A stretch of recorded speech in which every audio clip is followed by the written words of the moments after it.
কুরসি, যদি কোনো ব্যক্তি প্রত্যেক ফরজ নামাজের পরে আয়াতুল কুরসি পাঠ করে তাহলে এর বিনিময় কি হবে? এর বিনিময় আল্লাহ তাআলা তাকে মৃত্যুর সাথে সাথে সে জান্নাতি হয়ে যাবে। সুবহানাল্লাহ। যেমন নাসাই শরীফের 9848 নম্বর হাদিসের মধ্যে আছে, হযরত শাদ্দাদ ইবনে আওস রাদিয়াল্লাহু তাআলা থেকে বর্ণিত, তিনি বলেন, আন শাদ্দাদ ইবনে আওস রাদিয়াল্লাহু তাআলা আনহু قال رسول الله صلى الله عليه وسلم من قرأ آية الكرسي في دبر كل صلاة مكتوبة لم يمنعه من دخول الجنة إلا أن يموت। যদি কোনো ব্যক্তি আয়াতুল কুরসি পাঠ করে প্রত্যেক ফরজ নামাজের পরে তাহলে সে জান্নাতে যাওয়ার জন্য মাত্র মৃত্যুটা পার্থক্য বাধা, মারা যাওয়ার সাথে সাথে সে কোথায় চলে যাবে? জান্নাতে চলে যাবে। 3 নম্বর হলো সাইয়্যিদুল ইস্তেগফার পাঠ করা। আস্তাগফিরুল্লাহর মধ্যে সবচাইতে মেইন গুরুত্বপূর্ণ ইস্তেগফারটা হচ্ছে সাইয়্যিদুল ইস্তেগফার। যদি কোনো ব্যক্তি সাইয়্যিদুল ইস্তেগফার পাঠ করে তাহলে এর ফজিলত কি সেটাও হাদিসের মধ্যে রয়েছে। বুখারী শরীফে 6306 নম্বর হাদিস, আল্লাহ রাবী সাল্লাল্লাহু আলাইহি সাল্লাম থেকে বর্ণিত, তিনি বলেন, যদি কোনো ব্যক্তি সকালবেলা ফজর নামাজের পরে সাইয়্যিদুল ইস্তেগফার, সেটা হলো কি, আল্লাহুম্মা আনতা রাব্বি লা ইলাহা ইল্লা আনতা খলাকতানি ওয়া আনা আবদুকা ওয়া আনা আলা আহদিকা ওয়া ওয়া'দিকা মাসতাতা'তু আউযু বিকা মিন শাররি মা সানাতু আবুউ লাকা বিনি'মাতিকা আলাইয়া ওয়া আবুউ লাকা বিযামবি ফাগফির লি ফাইন্নাহু লা ইয়াগফিরুয যুনুবা ইল্লা আনতা। এই সাইয়্যিদুল ইস্তেগফারটা যদি সকালবেলা পাঠ করে সে যদি সন্ধ্যার আগে আগে মারা যায় সে জান্নাতে যাবে। সুবহানাল্লাহ। আবার সন্ধ্যার পরে যদি সে পাঠ করে রাত্রিবেলা যদি মারা যায় সে জান্নাতে যাবেন, বলে সুবহানাল্লাহ। 4 নম্বর হলো উজুর পরে কালিমায়ে শাহাদাত পাঠ করা, অর্থাৎ উজু করার পরে আকাশের দিকে তাকিয়ে অথবা উপরের দিকে তাকিয়ে যদি কোনো ব্যক্তি কালিমায়ে শাহাদাত আশহাদু আল্লা ইলাহা ইল্লাল্লাহু ওয়া আশহাদু আন্না আবদুল্লাহি ওয়া রাসূলুহু যদি পাঠ করে তাহলে আল্লাহ তাআলা তার জন্য জান্নাতে 8টি দরজা খুলে দেয়, যে সে যে কোনো দরজা দিয়ে ইচ্ছা প্রবেশ করতে পারে। যেমন মুসলিম শরীফের 4446 নম্বর হাদিসের মধ্যে রয়েছে, আল্লাহ রাবী সাল্লাল্লাহু আলাইহি ওয়াসাল্লাম বলেছেন, মান তাওয়াজ্জা ফাহসানা উযুহু, অর্থাৎ সময় কম এই জন্য বাংলা অর্থ বলতেছি, যদি কোনো ব্যক্তি উত্তম রূপে উজু করে এবং উপরের দিকে তাকিয়ে অথবা আকাশের দিকে তাকিয়ে যদি কালিমায়ে শাহাদাত পাঠ করে তাহলে তার জন্য জান্নাতে 8টি দরজা খুলে দেওয়া হবে, সে যে কোনো দরজা দিয়ে ইচ্ছা প্রবেশ করতে পারবে। 5 নম্বর হচ্ছে আজানের উত্তর দেওয়া। আজানের যদি কোনো ব্যক্তি আজানের জবাব দেয়, অর্থাৎ ইমাম মুয়াজ্জিন সাহেব যখন আল্লাহু আকবার বলে সে যদি সাথে সাথে আল্লাহু আকবার বলে, ইমাম মুয়াজ্জিন সাহেব যখন আশহাদু আল্লা ইলাহা ইল্লাল্লাহ আশহাদু আল্লা ইলাহা ইল্লাল্লাহ বলে তখন সে যদি আশহাদু আল্লা ইলাহা ইল্লাল্লাহ বলে, আশহাদু আন্না মুহাম্মাদুর রাসূলুল্লাহ সময় আশহাদু আন্না মুহাম্মাদুর রাসূলুল্লাহ বলে, হাইয়া আলাস সালাতের সময় লা হাওলা ওয়ালা কুওয়াতা ইল্লা বিল্লাহ, হাইয়া আলাল ফালাহের সময় লা হাওলা ওয়ালা কুওয়াতা ইল্লা বিল্লাহ, এই যথাযথভাবে যদি বলে আজানের উত্তরগুলো দেয় তাহলে আল্লাহ তাআলা তাকে জান্নাত দান করবেন। এটাও আছে মুসলিম শরীফের 385 নম্বর হাদিস, আল্লাহ রাবী সাল্লাল্লাহু আলাইহি সাল্লাম বলেছেন, যদি কোনো ব্যক্তি আজান শুনে আজানের জবাব দেয় তাহলে এর বিনিময়ে তাকে জান্নাত দান করবেন। 6 নম্বর হলো যদি কোনো ব্যক্তি 3টি বিশেষ নেক আমল করে, অর্থাৎ বেশি বেশি সালাম দেয়, সালামের প্রচার প্রসার করে এবং অনাহার ক্ষুধার্ত অভাবী ব্যক্তিকে খানা খাওয়ায় এবং শেষ রাতে তাহাজ্জুদ নামাজ পড়ে, এর বিনিময়ে আল্লাহ তাআলা তাকে জান্নাত দান করবেন। যেমন তিরমিজি শরীফের 2485 নম্বর হাদিস, আল্লাহ রাবী সাল্লাল্লাহু আলাইহি ওয়াসাল্লাম বলেছেন, আফশুস সালাম ওয়া আতিমুত তুআম ওয়া সাল্লু ওয়ান নাসু বিনিয়াম তাদখুলুল জান্নাতা বিসালাম। আল্লাহ রাসূল সাল্লাল্লাহু আলাইহি ওয়াসাল্লাম বলেছেন, তোমরা সালামের প্রচার প্রসার করো এবং অনাহার ক্ষুধার্ত অভাবী ব্যক্তিদেরকে খানা খাওয়াও এবং ভোর রাতে তোমরা তাহাজ্জুদ নামাজ পড়ো, তাহলে তোমরা তাদখুলুল জান্নাতা বিসালাম, তাহলে তোমরা নিরাপদে জান্নাতে যেতে পারবে। 7 নম্বর হলো যদি কোনো ব্যক্তি দুইটি অঙ্গ অর্থাৎ তার জবান এবং তার লজ্জাস্থানের হেফাজত করে, এর বিনিময়ে আল্লাহ তাআলা তাকে, আল্লাহ রাসূল সাল্লাল্লাহু আলাইহি ওয়াসাল্লাম বলেছে, আমি তার জন্য জান্নাতের জিম্মাদার হয়ে যাব। যেমন বুখারী শরীফের 6474 অর্থাৎ 6474 নম্বর হাদিস, আল্লাহ রাবী সাল্লাল্লাহু আলাইহি ওয়াসাল্লাম বলেছেন, মাইয়াত মাল্লি মা বাইনা লাহইহি ওয়া মা বাইনা রিজলাইহি আতমান লাহুল জান্নাহ। আল্লাহ রাবী সাল্লাল্লাহু আলাইহি ওয়াসাল্লাম বলেছে, যদি কোনো ব্যক্তি তার জবান মুখ এবং তার লজ্জাস্থানে জিম্মাদার হয়ে যায়, আমি আল্লাহ রাসূল তার জন্য জান্নাতের জিম্মাদার হয়ে যাবে। সুবহানাল্লাহ। সুতরাং এই মুখ দ্বারা কি করা যাবে না, গীবত শাকায়েত করা যাবে না, বরঞ্চ ভালো কিছু বলা যাবে। আর লজ্জাস্থান দ্বারা জানা ব্যভিচার করা যাবে না। তাহলে আমরা এই কি হব, জান্নাতের আল্লাহ রাসূল সাল্লাল্লাহু আলাইহি ওয়াসাল্লাম আমাদের জন্য কি করবে, সুপারিশ করবে। 6-7 নম্বর যে বিষয়টি হলো, যদি কোনো ব্যক্তির আপন নিকটাত্মীয় মারা যায় তাহলে এর বিনিময়ে যদি সে ধৈর্য ধারণ করে তাহলে এর বিনিময়ে আল্লাহ তাআলা তাকে জান্নাত দান করবেন। যেমন বুখারী শরীফের 1424 নম্বর হাদিস, আল্লাহ রাবিব সাল্লাল্লাহু আলাইহি সাল্লাম এই হাদিসটাকে হাদিসে কুদসি বলা হয়। আল্লাহ রাবিব সাল্লাল্লাহু আলাইহি সাল্লাম বলেছেন, আল্লাহ তাআলা বলেন, যদি আমি যখন আমার কোনো প্রিয় বান্দার কোনো প্রিয় ব্যক্তিকে উঠিয়ে নিব দুনিয়া থেকে, আর এই বিনিময়ে যদি সে ধৈর্য ধারণ করে, তাহলে এর বদৌলতে আমি তাকে জান্নাত দান করব। বলেন সুবহানাল্লাহ। সুতরাং এই যে 8টা আমলের কথা বলছি, এই 8টা আমলের মধ্যে থেকে যদি কোনো ব্যক্তি একটার উপরও যদি সে তার সারা জীবন আমল করে যায়, তাহলে এর বিনিময়ে তার জন্য কি রয়েছে? জান্নাত লাভ করতে পারবে। আল্লাহ রাবী সাল্লাল্লাহু আলাইহি সাল্লাম বলেছেন, আহাব্বুল আমাল ইলাল্লাহি তাআলা আদওয়ামুহা ওয়া ইন কাল্লা। আল্লাহ রাসূল সাল্লাল্লাহু আলাইহি সাল্লামের নিকট সবচেয়ে পছন্দনীয় আমল হলো যেটা সর্বদা করা হয়, যদিও অল্প হয়। আপনি এই 8টা আমলের মধ্যে থেকে একটার উপর আমল করেন, তাহলে আপনার জীবন পাল্টে যাবে। সুতরাং আমাদেরকে কি করতে হবে? আমাদেরকে এই সমস্ত বিষয়গুলো যে শুনেছি, এগুলোর উপর আমল করতে হবে। কারণ বুদ্ধিমান তো ওই ব্যক্তি যে তার নফসকে নিয়ন্ত্রণ করে এবং সে তার পরকালের জন্য, মৃত্যু পরবর্তীদের কাজের জন্য কি করে? প্রস্তুতি গ্রহণ করে। হাদিস শরীফের মধ্যে এসেছে, বুখারী শরীফের 6449 নম্বর হাদিস, আল্লাহ রাবী সাল্লাল্লাহু আলাইহি সাল্লাম বলেছেন, আল কাইয়িসু মান দানা নাফসাহু ওয়া আমিলা লিমা বাদাল মাউত ওয়াল আজিজু মান আতবা'a নাফসাহু হাওয়া ওয়া তামান্না আলাল্লাহ। বুদ্ধিমান ওই ব্যক্তি যে তার নফসকে নিয়ন্ত্রণ করে, যে সে মুখ দিয়ে খারাপ কথা বলে না, জানা ব্যভিচার করে না, মানুষের হক নষ্ট করে না, বরঞ্চ সে সুন্দর মতে তার জীবন যাপন করে, আর সে মৃত্যু পরবর্তী জীবনের জন্য সে আমল করতে থাকে। সে হচ্ছে সবচাইতে বুদ্ধিমান ব্যক্তি। আর নির্বোধ বোকা ওই ব্যক্তি যে তার দুনিয়াতে তার মন মতো চলে এবং সে পরকালে নাজাতের আশা করে, সে হচ্ছে সবচেয়ে হতভাগা এবং নির্বুদ্ধি। আল্লাহ পাক রব্বুল আলামিন আমাদের সকলকে বুদ্ধিমান হিসেবে কবুল করুন, বলো আমিন। আমরা যে সমস্ত বিষয় আলোচনা করেছি, এগুলোর উপর আল্লাহ পাক রব্বুল আলামিন আমাদের সকলকে আমল করার তৌফিক দান করুন। ওয়ামা আলাইনা ইল্লাল বালাগুল মুবিন। আউযু বিল্লাহি মিনাশ শাইতানির রাজীম। বিসমিল্লাহির রহমানির রহিম। ইন্নাল্লাযীনা আমানু ওয়া আমিলুস সালিহাতি কানাত লাহুম জান্নাতুল ফিরদাউসি নুজুলা। ওয়া ক্বালা আন-নাবিয়্যু সাল্লাল্লাহু আলাইহি ওয়াসাল্লাম, ইন্নাল্লাহা লা ইয়ানজুরু ইলা সুওয়ারিকুম ওয়া আমওয়ালিকুম ওয়ালাকিন ইয়ানজুরু ইলা কুলুবিকুম ওয়া আ'মালিকুম আও কামা ক্বালা আলাইহিস সালাতু ওয়াস সালাম। আমরা সকলে মন খুলে একবার দরুদ পড়ে নিই। আল্লাহুম্মা সাল্লি আলা মুহাম্মাদ ওয়া আলা আলি মুহাম্মাদ কামা সাল্লাইতা। আল্লাহুম্মা বারিক আলা মুহাম্মাদ ওয়া আলা আলি মুহাম্মাদ। ফতুয়া দিঘির পাঠ তালিমুল কুরআন ইসলামিয়া মাদ্রাসা ও জামে মসজিদের উদ্যোগে আয়োজিত আজকের এই বার্ষিক মাহফিলের সম্মানিত সভাপতি ও উপস্থিত মুরব্বিয়ানে কেরাম ও যুবক ভাইয়েরা ও পর্দার আড়ালের মা ও বোনেরা, সকলকে জানাই আন্তরিক শুভেচ্ছা ও অভিনন্দন। সম্মানিত উপস্থিতি, আমাকে অল্প কিছু সময়ের জন্য আলোচনা করতে বলা হয়েছে। যেহেতু সময় সংক্ষেপ, তাহলে অল্প সময়ের মধ্যে কিছু গুরুত্বপূর্ণ বিষয় আলোচনা করার চেষ্টা করব। আপনারা যদি এই বিষয়গুলো মেনে চলেন, তাহলে আপনাদের জীবন পরিবর্তন হয়ে যাওয়ার সম্ভাবনা রয়েছে।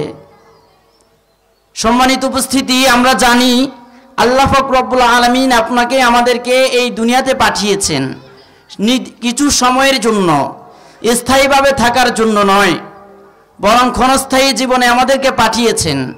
আবার যখন মাওলাই করিম আমাদেরকে ডাক দিবেন, আবার আল্লাহ পাক রব্বুল আলামিনের কাছে চলে যেতে হবে।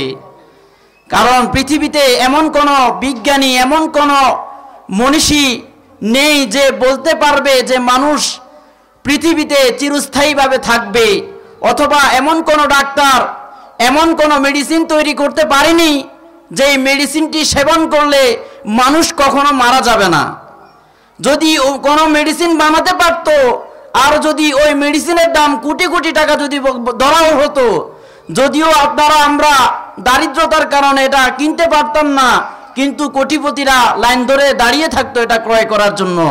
কিন্তু মহান আল্লাহ পাক রব্বুল আলামিন সুস্পষ্ট ভাষায় জানিয়ে দিয়েছেন, না না না, এই পৃথিবীতে কেউ থাকতে পারবে না।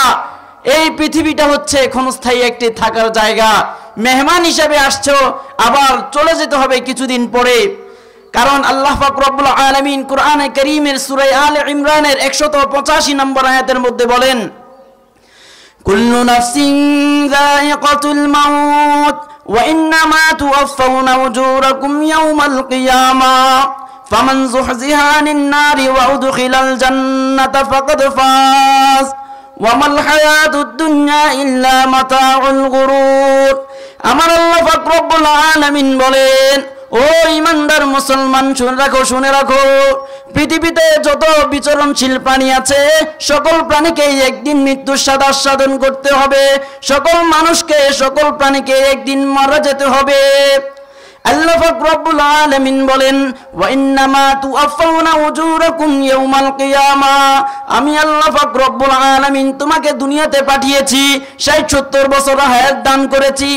এই 60-70 বছর হায়াতের মধ্যে তুমি কত নেক আমল করেছো, কত বদ আমল করেছো, সবগুলোর বিনিময় পুঙ্খানুপুঙ্খভাবে দিয়ে দেওয়া হবে।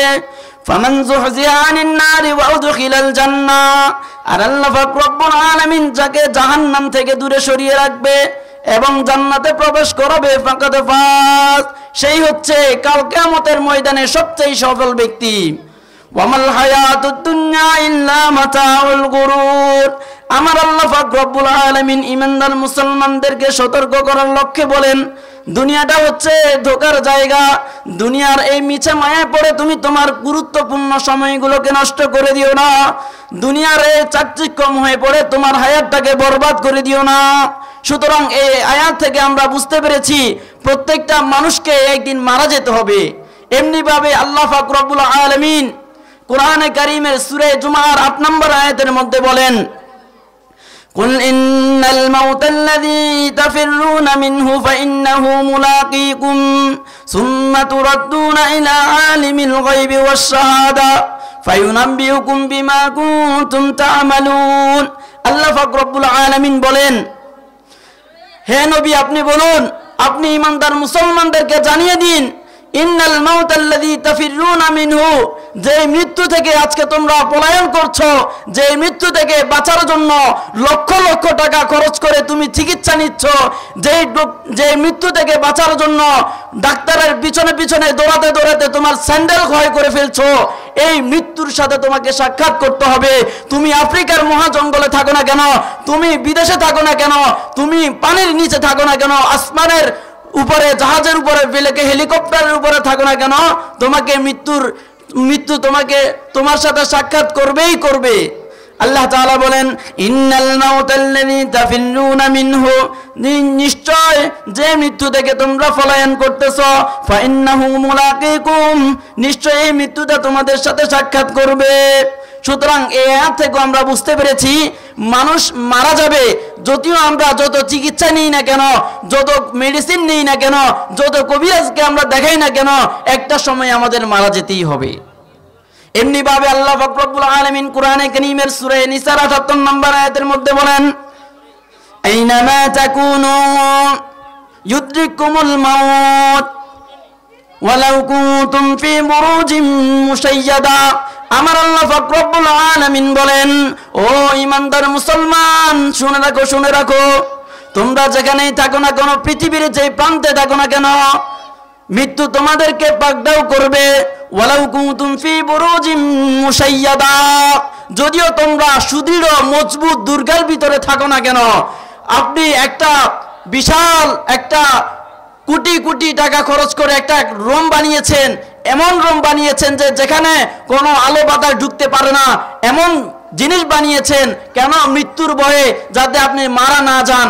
কিন্তু আল্লাহ পাক রব্বুল আলামিন বলেন, ওয়ালাউ কুনতুম ফি বুরুজিম মুশাইয়াদা, যদিও তোমরা সুদৃঢ় দুর্গের ভিতরে থাকো না কেন, তোমাদেরকে মৃত্যু পাকড়াও করবেই করবে। সুতরাং এই তিনটি আয়াত থেকে আমরা বুঝতে পেরেছি মানুষ মারা যাবে, মানুষ মৃত্যুর মুখোমুখি হবেই হবে।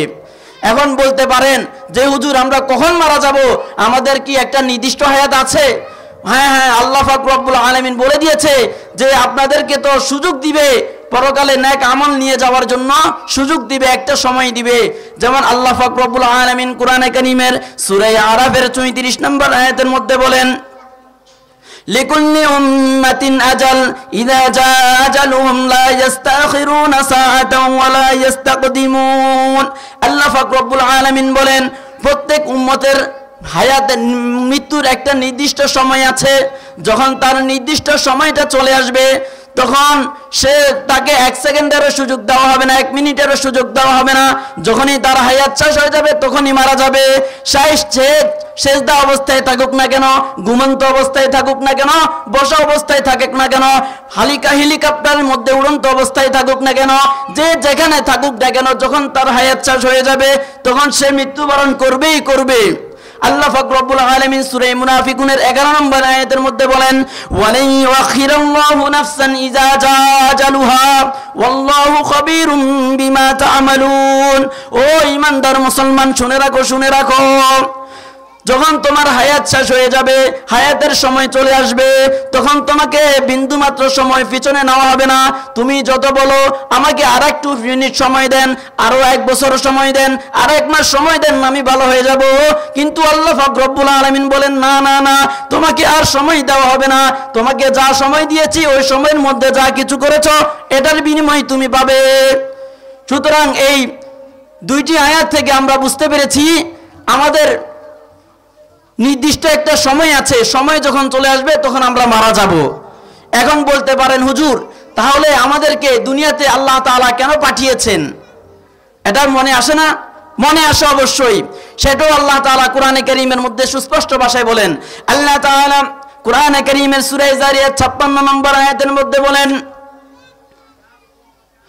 ওয়ামা খলাকতুল জিন্না ওয়াল ইনসা ইল্লা লিয়াবুদুন। আমি মানব জাতি এবং জিন জাতিকে সৃষ্টি করেছি যাতে তারা আমি আল্লাহ পাক রব্বুল আলামিনের ইবাদত করে। সুতরাং আপনাকে আমাকে আল্লাহ তাআলা দুনিয়াতে পাঠানোর একটা লক্ষ্য উদ্দেশ্য আছে, সেটা হচ্ছে কি ইবাদত করার জন্য।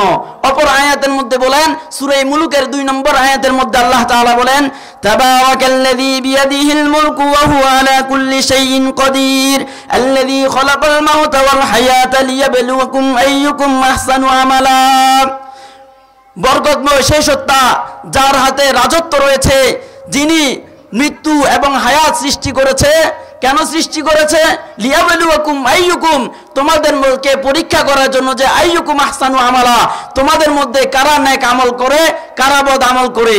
যে তোমাদেরকে আমি যে 60-70 বছর হায়াত দিয়েছি, এই 60-70 বছর হায়াতের মধ্যে কতটুকু তোমরা নেক আমল করতে পেরেছ, কতটুকু বদ আমল করতে পেরেছ, এটা পরীক্ষার জন্য আমি আল্লাহ পাক রব্বুল আলামিন জন্ম মৃত্যুকে সৃষ্টি করেছি।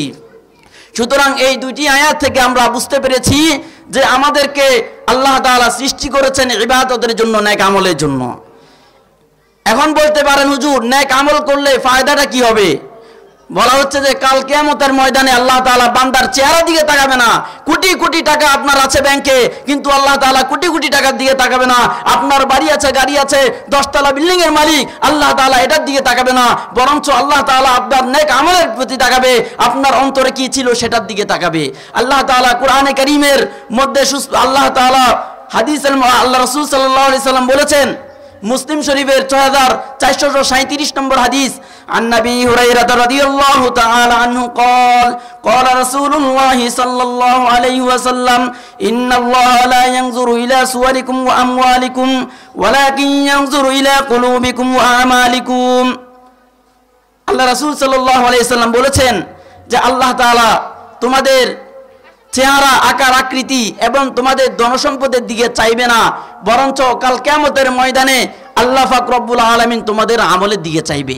এবং তোমাদের অন্তরে কি ছিল, যে আজকে তুমি নামাজ পড়তেছো, এটা কি মানুষকে দেখানোর জন্য পড়তেছো? তুমি হজ করতেছো, মানুষ তোমাকে হাজি বলবে এজন্য কি হজ করতেছো?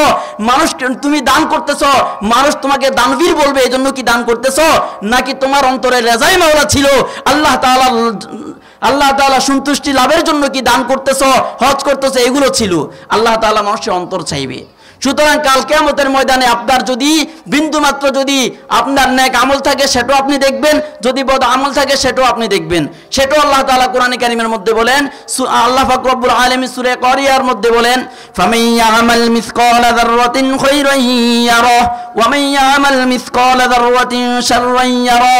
আল্লাহ তাআলা বলেন, যে ব্যক্তি তার দুনিয়ার হায়াতের মধ্যে 60-70 বছর হায়াতের মধ্যে যদি কোনো ব্যক্তি বিন্দু মাত্র অনুপরিমাণ যদি ভালো কাজ করে সেটা কাল কিয়ামতের ময়দানে সে দেখতে পাবে।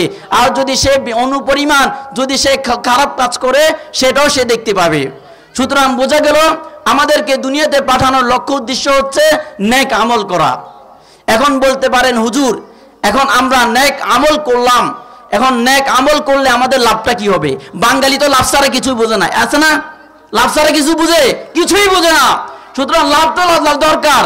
আল্লাহ তাআলা সেটাও কোরআনে কারিমের মধ্যে বলছেন যে যদি কোনো ব্যক্তি নেক আমল করে এর বিনিময়ে সে জান্নাত লাভ করবে। যেমন আল্লাহ তাআলা কোরআনে কারিমে সূরা কাহফের 107 নম্বর আয়াতের মধ্যে বলেন, ইন্নাল্লাযীনা আমানু ওয়া আমিলুস সলিহাতি কানাত লাহুম জান্নাতুল ফিরদাউসি নুজুলা। আল্লাহ তাআলা বলেন আমার বান্দাবান্দীদের মধ্যে থেকে যারা ঈমান আনে এবং নেক আমল করে তাদের জন্য রয়েছে সম্মানজনক জান্নাত। সুতরাং নেক আমল করলে লাভ কি? জান্নাত যেতে পারবো। আল্লাহ তাআলা অপর আয়াতের মধ্যে বলেন সূরা কাহফের 110 নম্বর আয়াতের মধ্যে বলেন, ফামান কানা ইয়ারজু লিকা রাব্বিহি ফালইআমাল আমালান সলিহা ওয়ালা ইউশরিক বিইবাদাতি রাব্বিহি আহাদা। আল্লাহ পাক রব্বুল আলামিন বলেন যে সমস্ত বান্দাবান্দীরা কাল কিয়ামতের ময়দানে যে সমস্ত বান্দাবান্দীরা আল্লাহ তাআলা দিদার পেতে চায়, আল্লাহ তাআলা সাক্ষাৎ পেতে চায়, জান্নাত পেতে চায়, সেই জন্য দুইটি কাজ করে। একটা হচ্ছে নেক আমল করে, আরেকটা হচ্ছে আল্লাহ তাআলার সাথে কাউকে শরীক না করে। সুতরাং এই আয়াতের থেকেও বুঝতে পেরেছি আমরা যদি আল্লাহ তাআলা দিদার পেতে চাই, জান্নাত যেতে চাই, তাহলে কি লাগবে? আমাদের নেক আমল লাগবে। নেক আমল ছাড়া আমরা জান্নাতেও যেতে পারবো না, আল্লাহ তাআলাকেও দেখতে পারবো না। এখন বলতে পারবেন হুজুর যে নেক আমল তো অনেকগুলো আছে, কোন কোন নেক আমল করব? আমি মোটা দাগে, সময় যেহেতু সংক্ষেপ, মোটা দাগে আপনাদেরকে 8টা নেক আমলের কথা বলবো। যে 8টা নেক আমলের কোন একটা যদি আপনি আপনার জীবদ্দশায় করে থাকেন বলতে পারবো যে আল্লাহ তাআলা এর বিনিময়ে আপনাকে জান্নাত দান করবেন। আপনারা শুনতে রাজি আছেন কিনা? নাই? এই নেক আমলের গুলোর মধ্যে 1 নম্বর হচ্ছে 5 ওয়াক্ত নামাজ আদায় করা। যদি কোনো ব্যক্তি গুরুত্ব সহকারে 5 ওয়াক্ত নামাজ আদায় করে তাহলে এর বিনিময়ে আল্লাহ তাআলার সাথে বান্দার সাথে এই মর্মে চুক্তি হয়েছে যে আল্লাহ তাআলা তাকে জান্নাত দান করবে। এটা আমার কথা না, আমার কথা না, এটা আবু দাউদ শরীফের 1420 নম্বর হাদিস। আন উবাদাহ ইবনে সামিদ রাদিয়াল্লাহু তাআলা আনহু قال سمعت رسول الله صلى الله عليه وسلم يقول خمس صلوات افترضهن الله على العباد فمن جاء بهن شيئا ولم يضيع منهن شيئا استخفافا بحقهن كان له عند الله عهد أن يدخله الجنة। আল্লাহ হযরত উবাদা ইবনে সামিদ থেকে বলেন, তিনি বলেন আমি আল্লাহ রাসূল সাল্লাল্লাহু আলাইহি সাল্লামকে